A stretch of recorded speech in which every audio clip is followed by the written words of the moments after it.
Good morning or good afternoon, everyone. Today we are going to talk about a new project on the prehistory and history of the Stormberg area in the Eastern Cape in Southern Africa. The project is still in a very preliminary phase, but we thought it would be beneficial to present it here, and particularly in the framework of this group, as we could benefit from the input of this fantastic audience, and also it could be a call for future collaborations or feedback. Therefore, I'm afraid that there are not a lot of results, but there is a lot of potential, and we are going to give you an overview of the different ideas and theoretical aspects, and most of all today, we are going to place the emphasis on methodologies, and in the methodologies that we thought would be relevant on the framework of this project of Before Art. But what is this project about? Well, in short, works from prehistory to historical times in the western Piedemonte of the Maloti Drakensberg of South Africa, and considers how rock art sites relate to seasonal or transhumance patterns in the region from deep time to recent times. In other words, in this project, we are going to try to match what it has been called dirt archaeology, quite unfairly, I think, with the rock art. Before I start, I must make a clarification on terminology for Southern Africa, deep time and more recent times. The reason for this is that maybe part of the European audience is not familiar with it. And I'm thinking like this because until I moved to South Africa, I used to lump Middle Paleolithic with Middle Stone Age and Upper Paleolithic with Later Stone Age. And it's a slightly different thing. In South Africa, we still use the terminology Early, Middle, and Later Stone Age, created at the beginning of the 20th century here in South Africa by Goodwin and Van Reerlo. And this was a typological division based on the morphology of artifacts. At the time, the Middle Stone Age and Later Stone Age was believed to be mainly Holocene.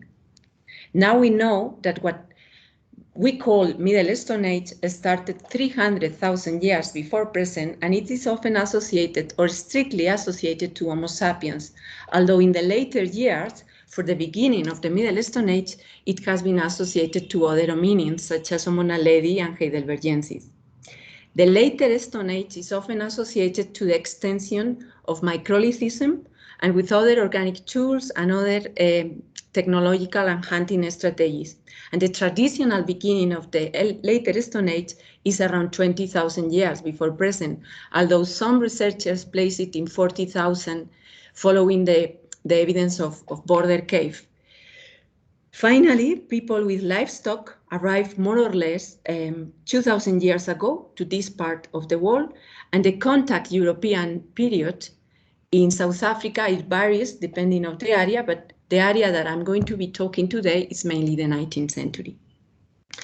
After this very brief and simplistic clarification, how are we going to structure this presentation? Well, in the first block, I'm going to talk about why this project, the area of study, the research questions, the lines of research, and what we have done so far. And in the second part of this talk, Guilhem is going to present some methodologies relevant to this seminar. We thought he's going to talk about raw material analysis and mobility, the link between rock art and archaeological deposits, and about taphonomy. So why we started this project? Well, I was interested in a new area of study of research. I'm a Stone Age archaeologist, like they call it here in South Africa, a Paleolithic archaeologist in Europe. In South Africa, in the last decades, there has been a lot of attention on the coastal areas, but we know very little on what is happening on the interior. I'm referring here to the savanna biome that you see here in gray, and to the grassland biome that you see here in pale yellow. I've been working quite a bit on the savanna biome, but I was looking for a site and a research question on the grassland biome. And the project started by serendipity. This project started through a conversation between David Whittleson, a master candidate at the time at Wits University, and he has just written a paper about a rock art site, Mount Victory site, a site with the putative representation of frogs and documented by Helen Tunk and interpreted by Dorothea Blake. In his reassessment of Blake's interpretation, he thought that the representations were not frogs, and he wanted to look for the real site to confirm or to rule out his hypothesis. David told me that he had a local contact near Dordrecht, that this person had told him that he knew where Mount Victory's site is. And this person was offering to show us all these sites, and this person was also mentioning that there were a lot of archaeological deposits. So we went there to look for Mount Victory, and we found Mount Victory thanks to this person, that his name is Ben McLennan, and he's the chairman of the Anderson Museum of Dordrecht. And David indeed confirmed his hypothesis of his paper in Athania. But that trip also overpassed my expectations strongly on finding just a few sites on the grassland biome. I must say that the overall impression of the potential of the area was overwhelming. For the Middle Stone Age, particularly for the later Stone Age, and indeed for the contact period and historical times, and of course for the presence of rock art that was literally everywhere. So some examples of that first trip are, for example, Simoneau, a Middle Stone Age open-air site with bifacial and unifacial pieces, probably from the MIS5. Rock art sites, mostly rock shelters, most of them with later Stone Age material on surface. Here a site depicting elephants that we tried a photogrammetry in that first trip. Or this other outstanding example with cattle, felines, and many other images. Here are some snapshots of different rock shelters on different locations. Also, we visit outcrops with raw materials that were matching the material, the archaeological material found at the sites, particularly chalcedonids, agates, and hornfels. We also found long archaeological sequences in rock shelters, such as the site of Mars Hill that you see in this slide, with surface material from Middle Stone Age to historical times, and with rock art depicting fine line image to contact period depictions. Funny enough, we were not the first ones to be so impressed with the archaeological record of this area, not at all.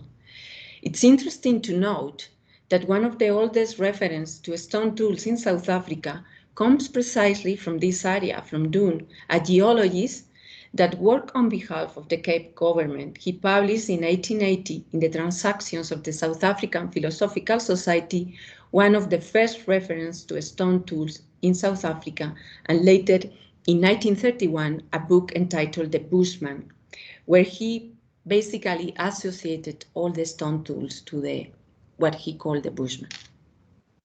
One of the things that impressed Doon the most is the rock art. And indeed, he took several pieces to the colonial and Indian exhibition held in London in 1886, and now they are stored at the Pitt Rivers Museum. Later on, in the 70s, part of the rock art from the Stoneberg, from the area that we are going to be talking, is partially recorded by Lee and Woodhouse, two Johannesburg businessmen, amateur archaeologists whose hobby was recording rock art. And well, the surrounding of Dordrecht was one of the main areas that they documented. And this also shows the relevance of this area regarding the great preservation and abundance of rock art. But what is this area of study, this Stoneberg, where we have started this project? Well, the name Stoneberg is very eloquent, and it really is an area where there are frequent storms along the year, and berg means mountain or mount in Afrikaans. But I would define it as the foothill of the southwest of the Drakensberg mountains, therefore the name of the project, Piedemonte. In this specific area, you find altitudinal gradient, quite remarkable, from about 1,700 to around 2,000 meters above sea level. Regarding the Maloti Drakensberg, I must highlight something very important. Being far from the equator, provide cooler habitats at lower elevation than most of the mountain range on the continent, on the African continent. And indeed, this is one of the coldest areas of South Africa nowadays. And I will come back to this specific aspect just now. This area, it is what it has been labeled as Eastern Cape Drakensberg, here in green. And it falls under the grassland biome, what I was looking for. And this implies grasses dominate its vegetation, with trees rare except in protected locations, such as valleys. And plant communities are significantly differentiated by altitude, as well as rainfall, with very big contrast between the areas below the escarpment and the upper areas. What is the escarpment? The escarpment is a big structural step that there is in Southern Africa that you see here in yellow. This altitudinal gradient and the people living in this area remind me, maybe naively, to some examples that I knew. For example, the Vaqueiros de Alzada in northern Spain, that would be familiar to part of the audience from Spain. And also it reminds me of some work that I did in the Atlas Mountains in 2010 with Marisa Ruiz Galvez, in the Oka-Meden Valley, specifically in Morocco, where people go to the highlands in summer to profit the summer grass. And they also do transterminance movements. But of course, when I was thinking on all these ideas for a project, and again, we were not the first ones to think in such a model, as Patrick Carter in the 70s had proposed a similar question in the eastern side of the Drakensberg, in the blue area that you see in the map. Particularly, he had proposed a model of seasonal movement for the later Stone Age of KwaZulu-Natal. And this model basically proposed people spending summer along the Drakensberg escarpment because of better grazing for the game and proliferation of geophytic food plants before moving downslope to winter in the Natal Midlands. Later on, Manny Opperman also proposed short-term movements. So after all this, the big question that shapes the archaeological research are several. Was there an occupation since the so-called MSA, Middle Stone Age? It seems the case, mainly from open-air sites and also from rock shelters.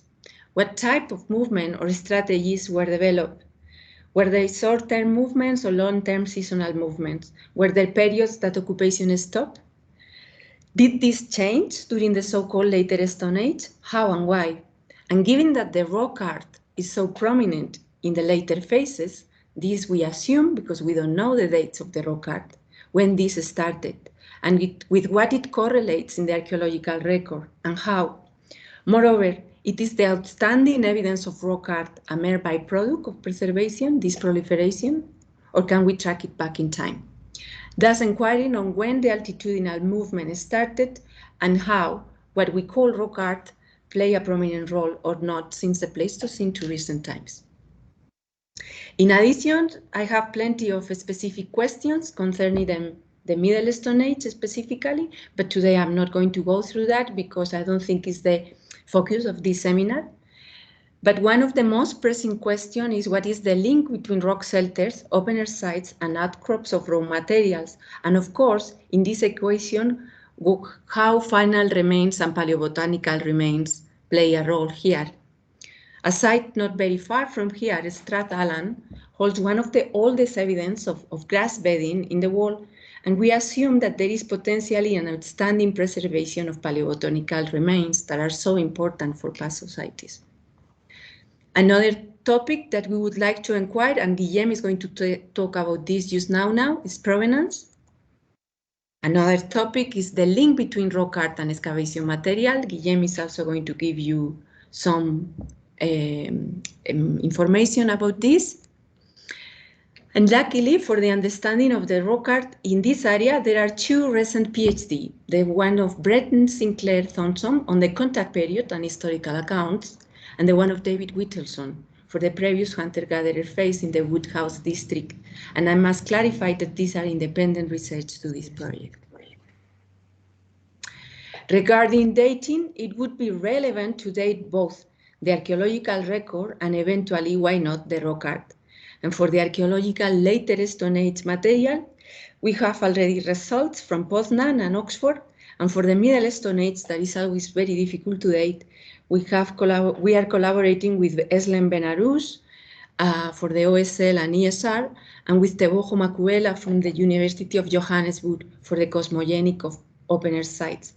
And eventually it would be interesting to take the rock art, why not? But I believe that before doing this, a serious assessment concerning taphonomy, fragility, and other heritage aspects should be taken into account. Another line of research or action, I believe that as an archaeologist, we must document this fragile heritage, and we would like to document it by means of photogrammetry, both the sites excavated and the layers excavated. I have developed a protocol of excavation with it, and the rock art sites, and integrated this in a geodatabase, as I have recently done with people from Universidad Complutense de Madrid, with José Úbeda, in a cultural heritage project. And finally, regarding the really long-term goals, we would like to do 3D scanning of landscape features that are still important for the local people of this area today, particularly Kranskop, that is the copy that you see on the back of this slide, this little mountain, and for Mars Hill, because are still a hallmark for the people of the area. And we are in conversation with the Samani project that they have been doing a 3D scanning of African cultural heritage in Africa. But what have we done so far? We have done 3 sets of archaeological visits in the last 2-3 years, particularly in the Elliott Formation, together with David Whittleson, and thanks to Ben McLennan, that he had been doing prospection survey for 20 years. So we really went to areas that we knew what was going on. But I think a more systematic prospection survey should be needed, particularly what you see here in the slide in green, that is the Clarence Formation. And to my knowledge, I think is the most promising areas for big rock shelters. We have done a pilot experiment on catch and release archaeology. What is this catch and release archaeology? Well, basically documenting and study the material in situ by means of photogrammetry and topography and cartography, and studying the material on site, the technological analysis. And this was done with Mark Paddenbrand and with Tumelo Molefyane. And in December 2020, finally, we opened the first long archaeological sequence, Mars Hill, that you see in the slide, which is a site which seems to have, as I have already said, remains from the Middle Stone Age to historical times, including putative blasting and remains from the Anglo-Boer War, and where we think we can put our ideas at play. Here at Test Trench, when we started excavation, and we have already dates from the later Stone Age. And regarding the rock art at Mars Hill is representative of the full relative regional sequence from fine line paintings to colonial period. And it was recently studied by Brett Sinclair Thompson and David Whittleson. Now, I leave the floor to Guilhem Mauran, who is going to give you an in-depth overview of some of the methodologies dealing with mobility, with pigments, with taphonomy, and rock art and archaeometry. Thank you. Thank you, Paloma. Beyond the mobility through rock art imagery mentioned by Paloma, we will investigate population mobility through the analysis of 3 kinds of raw material. First, ostrich eggshell, which were used to produce some beads. It will be investigated by Brent Bybee at the University of the Witwatersrand through strontium isotope. Second, lithic raw materials, which will be investigated through petrography and ICP methods according to the nature of the raw materials. Third, ochre and pigments. Today, I will mostly focus on this last category, but our aim is to combine the different aspects to get the fullest pictures of past population behaviors. Next slide, please. To understand these behaviors, it is necessary to define the chaîne opératoire. Here we use Perlet's definition, the succession of mental and technical steps aiming at the exploitation, transformation, and use of ochre. In the Piedemonte project, we add to the chain opératoire the study of the history or the evolutive chain, as defined by Paul Fernandez, of the source of the raw materials. This step is important to understand the resource available in the environment of past populations. It helps us understand some of the choices made by past population to exploit one material and not another. Next slide, please. The first step of the chain opératoire is the exploitation of the source. In Southern Africa, some open-air mines are known to have been exploited since at least 48,000 years, such as the Lion Cavern in the Ngwenya Formation in Eswatini. Next slide, please.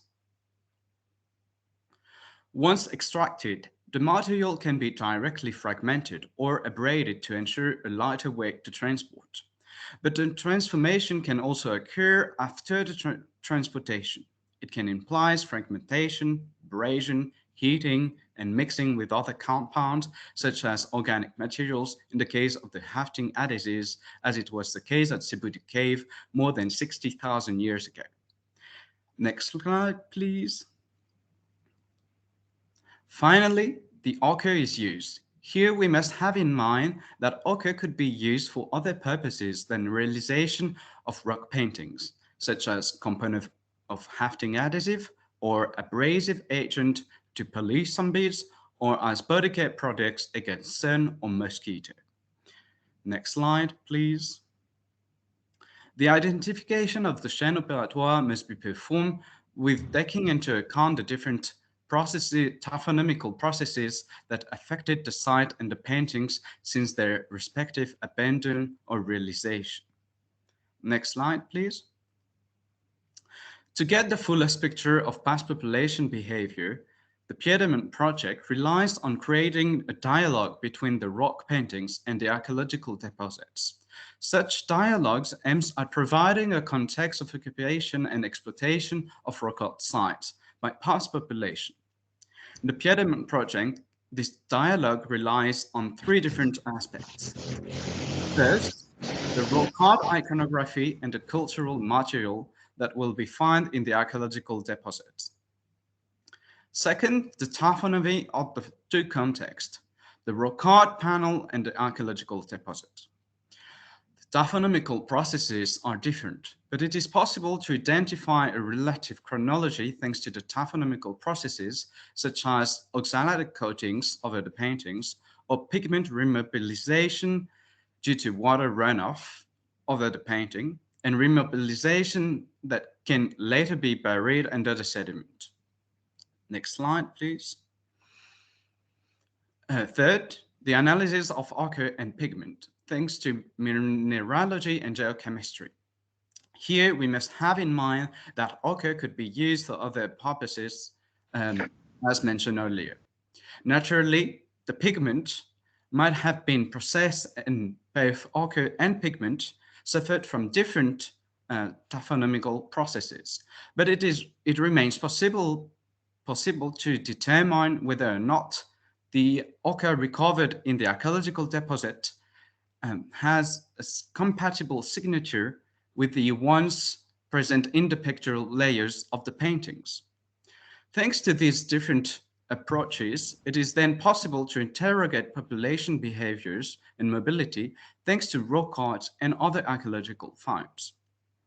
Next, analysis of the history of the raw materials will rely on a multiscale approach. Previous slide, please, Paloma. The evolutive chain of the outcrops and the chain opératoire will be investigated thanks to the analysis going from regional scale with the survey down to the atom scale thanks to the geochemical analysis. This analysis will be performed on material ranging from microscopic residues up to the geological formation.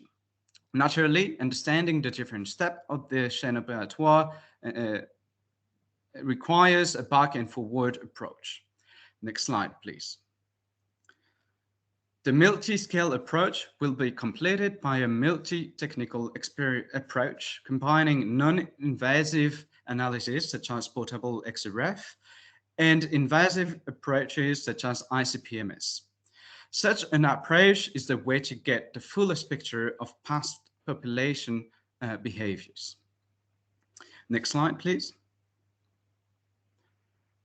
Thanks to these methods and the dialogue between the rock art and the archaeological deposits, it will be possible to define some connection between the sites. Thanks to this connection, it will be possible to establish a network as performed by Delving in flint studies in Europe. This network will then help us to interrogate the mobility of past population. Next slide, please. As you can see on the map on the screen, South Africa is rich of numerous later Stone sites, with a large number of them having represented as red triangle, having delivered ochre in archaeological deposits. However, few studies have been done on LSA ochre. Only 2 studies have been published, the 2 of them being promising but yet inconclusive. Much has been put into understanding Middle Stone Age ochre, exploitation due to the abundance of ochre, and the possible inference about human cognition and evolution. Next slide, please.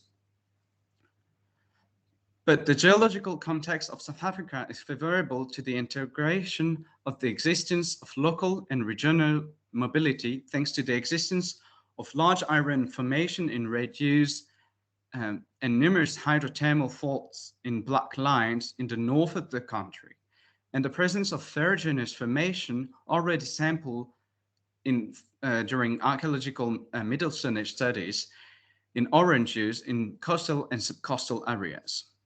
Some volcanic even remains exist all over the country. They must be investigated to know if they could host some ferruginous materials. The region of the Sternberg, where is the black square, has been little documented regarding the existence of ferruginous materials. Next slide, please. The Piedemonte project takes place within the Sternberg group, which stratigraphy follows an altitudinal gradient. And the 3 main formations are the Molefyane close to the Drakensberg, the Elliott red beds, and the Claridge sandstone, where most of the largest shelters occur in the Sternberg region. The site of Marcel is located within the Claridge formation. Next slide, please. The pipes and volcanic remains. Next slide. No, good. Previous slide. Yes. The pipes and volcanic remains present between 5 and 80 kilometers away from Hasil might have been sources of ochre. Other sources might exist within the red beds of the Elliott formation and the contact zone between the dikes and the ferruginous sandstone of the Claridge formation. Such sources would be local and must be documented thanks to interviews with local actors and pedestrian survey. We hope to carry out this survey soon and sample the outcrops to collect raw modern material for ochre provenance studies. Next slide, please. Materials collected during these surveys will then be incorporated in the parallel Leswika project. The Leswika project is an inventory and online open access geodatabase of raw material that could have been exploited by past populations. Together with Tammy Hopkins and Paloma and I initiated in 2021, this project, which relies on collaboration with colleagues from Wits and Spanish and French universities. Thanks to the experience of the Groupe de Recherche Lithothèque and the Programme de Recherche Pigmentothèque, we already sampled 26 outcrops, some of them located in areas with unknown source of ferruginous materials. Next slide, please. To illustrate what we want to do with Marcel, I'm going here to present the projects that started the Leswika project. Leswika started during a fieldwork to study the provenance of the ochre pieces from the Middle Stone Age site of Multiscale. The site visible on the left pictures is located within the quartzite Mount Mali formation in the Limpopo region. It was first excavated by Philip Tobias, who only recovered 23 large pieces of ochre as visible on the right side of the screen. It was later re-excavated by Paloma, who recovered more ochre pieces. Next slide, please. During our survey, we documented 12 outcrops, with some having different ochre facets. We already documented outcrops of banded iron sources, ferruginous shell of different facets, and massive hematite. Next slide, please. For each and every facet, we select representative samples and analyze them with different techniques to identify the characteristic features of the facets. In the case of the previous outcrop, the laminated shell presented well-oriented kaolinite clay with iron inclusion dispersed into the clay matrix. We are about to analyze these samples at the new clay facility for provenance of Mulus ochre. We hope to document the outcrop close to Marseille in a similar way and perform similar ochre provenance study. Next slide, please. To study pigments and to ensure dialogue between the rock art and the archaeological deposit, it is necessary to identify the taphonomical processes that affected the walls and the archaeological deposits. Understanding the rock art taphonomy helps to understand the history of the walls and their state when the paintings were performed. This can help us understand the structure of the rock art site and the choice made by past populations. Next slide, please. At Marseille, the paintings are altered by wind erosion and graffitis. Graffitis occur in black, red, or white, as in the case on the screen. The commenting on what the graffiti will perform and if this graffiti is suffering from alterations provides some chronological framework for the other alterations that affect the walls and the paintings. Next slide, please. Among these are the insect nest, which after their use leave some mineral deposits ranging from orange to gray, as visible above the black arrow. Water erosion also affected some paintings as visible above the white arrow. Next slide, please. Numerous white deposits are visible on the wall of Marseille. Some of them constitute substrate for the paintings, but some are also found covering the paintings. They probably correspond to a mixture of sulfates and oxalates. Investigating them could provide some chronological constraint and possibly provide some paleo-environmental data. Next slide, please. One of the ways we want to investigate the potential of wall alteration to provide paleo-environmental data will be investigated thanks to the analysis of differential taphonomy between the painted slabs collected by Dune 140 years ago and the taphonomy at the rock art site from which these slabs come from. Next slide, please. The painted slabs stored at the Pitt River Museum in Oxford will first be documented through photogrammetry. They will then be analyzed through non-invasive analyses, namely FTIR, Raman spectroscopy, UV visible spectroscopy, and XRF, thanks to the MOLAB facility. The aim is to document the nature of the rock and the surface alteration. Next slide, please. As Dune did not precise where he collected the painted slab, it might seem as an impossible task to know where these slabs were taken from. However, Dune collected pigment and other archaeological materials in places we still know today. There is a possibility he collected them nearby the rock art site where he took the slabs. Once the nature of the support and the slabs are 3D copied, we will survey the area surveyed by Dune. As not all the areas surveyed are in the same geological formation, it will be easier to find the shelters once we know the exact nature of the substrate.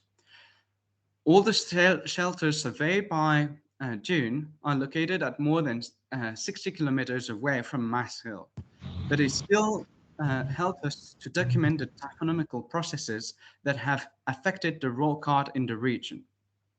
Next slide, please. As to achieve our goal, we will have to perform a 3D photogrammetry model of the slabs. We will build a 3D database with storage of the pigments and alteration analysis. This database will be used as a research tool as well as a tool to valorize the research towards the general public. Thanks to 3D printing, we hope to provide to the Andersons Museum a copy of it with all information acquired from this project. We hope it will raise awareness about the importance and value of South African rock art, which is still being chiseled out in some part of the country. Thank you for your attention. I'm now giving back the stage to Paloma. So it's just for acknowledgements. I would like to thank the Anderson Museum and particularly Ben McLennan, that he has kindly shown us all the area, all the sites, and I'm deeply thankful. I also want to thank Mark van den Brandt that he did the 2 excavation campaigns with us in 2020, and it was quite difficult and hard, and Mr. Kiki Estofile and Mrs. Nosipon Gurjana. And of course, David Whittleson, that he did the 3 sites visits that we did in 2018, 2019, and 2020, and he was really helpful for this project. And of course, I would like to thank all the farmers in the area that they have been wonderful with us. And I would like to thank the National Research Foundation that through the operational support 3, they have supported this project and that they have funded my work since I was a very junior researcher. And the Embajada de España en Pretoria, and of course the University of Cambridge and the Center of Excellence in Paleoscience. Thank you. Thank you very much, Paloma, Guilhem, and Tumelo. It was great to hear you. It was really impressive, the work you are doing there in South Africa for a huge territory. I mean, we are not used to work in such a big extension, usually work in very little places. And I think that this is a big challenge for an archaeologist to manage all those quantities of sites and all those approaches, which I think that they are really close to the approach that we use here in Europe for studying rock art context. So I think that there are a lot of common works to do or even to discuss about. So as Iñaki told us at the beginning of the conference, now it is the moment for the questions. So if anyone who has listened to the conference has any question, you can write it in the chat and we will tell it to our speakers today. S'il y a quelqu'un qui a des questions, c'est possible d'écrire sur le chat. Nous, on va lire aux conférenciants pour répondre. Si alguien tiene alguna pregunta, puede escribirla en el chat y la formularemos a los conferenciantes. Yeah, I think that Iñaki, he has a question for you. I'm going to read it. Just a moment. I'm trying to, yeah. Iñaki says, I find your project very interesting, especially the interest in working in an accessible format for the public. and the rest of the researchers. My main question is whether some time of frequentation has been found that will be some evidence occur, charcoal, so on, inside the caves. Thanks for the conference. I think that will. Iñaki, he wants to know about if there is a direct context between rock shelters and archaeological sites, or they are far away. No. Most of the sites, Iñaki, are rock shelters, and I would say that maybe it's a little bit exaggeration, but I would say that in 90% of the sites there is later Stone Age remains on the surface. So there is always archaeological deposit. There are few sites where there might be also on surface Middle Stone Age, so Pleistocene signal. But in most of the sites, there is later Stone Age, no doubt. So yes, there is a lot. There are ochre pieces. There is, of course, stone tools, fauna. Yeah, it's a paradise. You're very lucky, so you're lucky because here it's not so like clear. Too much. Maybe. Thank you very much, Paloma. I think that, well, that's what Iñaki wanted to know. So now we have another question from Maria Angeles. She wants to know which kind of analysis have you done for organic pigment, not inorganic matters like iron oxide, but I think charcoal or this kind of coloring matter that were also used in the rock shelter. So I don't know if you can give her any kind of information about. I think Guilhem can reply to this one. Yes. Right. So yet we didn't do any analysis on the site, mostly because of the situation and the fact that Paloma and I had other projects to work on. But and we were hoping to go in December, but because of the situation, everything changed. We are not yet looking for organic because to look at the organic materials on the site, we don't have the materials to do it in South Africa. We would need to have collaboration in Europe and to then manage to have the material come to South Africa. We will first look at the inorganic materials, and then we are able to do some micro samples. Here in South Africa, it's a bit easier than what you know in Europe. So we'll be able to take one sample when we think there is organic material, and then we'll check if there is, and if there is, then we'll start in thinking about analysis on the site. All right, thank you. Thank you, Guilhem. Thank you. There is another question from Veronica.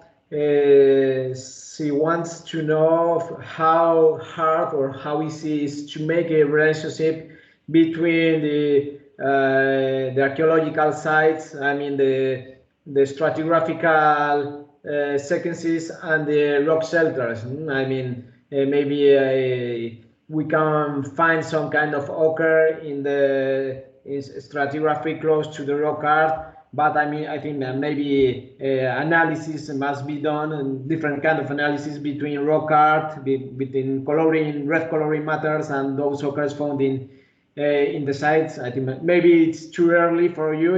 I mean, maybe in 2 years we'll have more information about that. I think one of the things that happens in South Africa historiographically is that archaeology and rock art studies, they have worked completely independent to each other. Also here. But completely, like there is no conversation. And sometimes when you try conversation, it's very hard, I would say. And there is just a few papers, as far as I'm concerned, that deal with that. For example, I think Lynn Wadley did something on Rose Cottage Cave in Free State. But there are very few attempts to really link from a material point of view the rock art from the archaeological record. And yeah, there is still a lot to do here with the pigments, with the coloring material. We thought, and with the mobility patterns, I think it's a really nice way to try. But let's see, yeah, because it's difficult. To complete a bit the answer of Paloma, I would say that at Mass Hill, the first excavations, Paloma and her teams, the teams discovered ochre in the archaeological deposits just next to the paintings, and there were quite a lot of grinding stones also. So we have possible artifacts that might help us to connect the two, but it's still, I've just seen the ochre once. I need to go more in depth to be able to link and to tell you more about it. Yeah, we found 35 grindstones. I forgot that because the site is huge. It's huge. It's something else. Well, you have to visit, guys. Yeah. Okay, thank you. So there are two more questions. Iñaki, he wants to know if you have any kind of deep caves, not just rock shelters, but you know, as we have big and deep caves here in Europe, he would like to know if you have something similar, like in other parts of Africa. It does exist, but maybe in Piedemonte, I don't know. That's a question. The question is, I didn't understand. Sorry, Diego. The caves. Yeah, if they are deep caves. In this area of the country, there is not big caves. There are other areas of the country where you have caves. For example, in the Cradle of Humankind near Johannesburg, and other parts of the country. But no, here are mainly rock shelters. And funny enough, South African archaeologists usually refer to caves. I was telling to Marian, Diego, and Veronica before.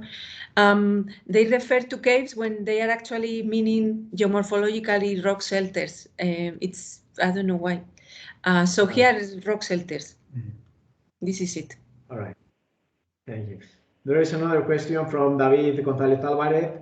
You mentioned the long-term occupation of some of these sites and the relevance of the mobility within the historical context since the spirit of pastoralism.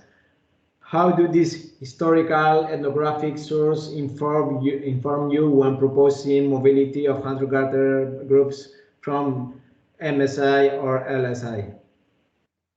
Well, we don't. The thing, David, is that we suspect that there have been these movements since the past, and in the paintings, one of the subject matters is cattle.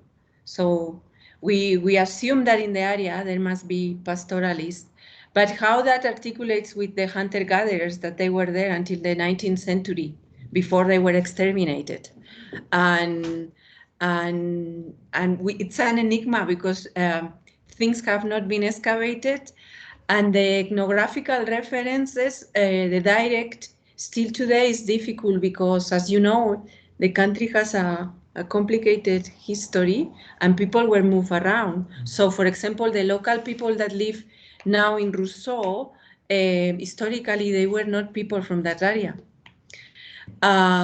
So there is a documentary that I recommend that I'm happy to share in the group later that talks a little bit about the ethnography of this area. But this is still, we don't know. I don't know if I answered your question. He will tell us. All right, so are there any more questions? Il n'y a pas d'autres questions? ¿Alguna otra pregunta? Well, I remind you that we are uploading our conferences to the YouTube channel. So we have uploaded right now, today, a new one about Kosker Cave. So you are able to find it in your YouTube channel. If there are not any other question, I want to say you that the 17th of March we will have a new conference by Andreas Pastors, reading prehistoric human tracks with a multi-method approach in Alden and Tugdadouber caves in France. So I'm happy to, we are all of us happy to have Paloma, Guilhem, and Tumelo with us. So see you in a month. Yeah. Bye bye. Thank you.